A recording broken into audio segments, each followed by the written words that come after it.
akhirnya kita sampai di luar juga ya. Beginilah pengalaman masuk ke lubang Jepang.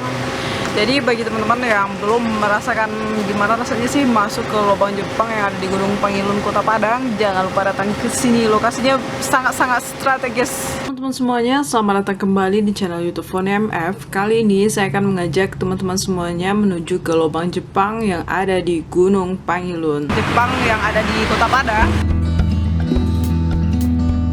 Gimana situ ada petunjuknya lubang Jepang? Teman, tak ada salahnya kita datang ke sini dan berkunjung ke sini. Peninggalan bangunan pertahanan masa pendudukan Jepang 1942 sampai dengan 1945. Wow.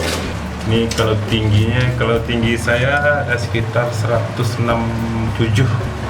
Diperkirakan tambah lagi lebarnya lebih kurang nih 1 meteran mungkin.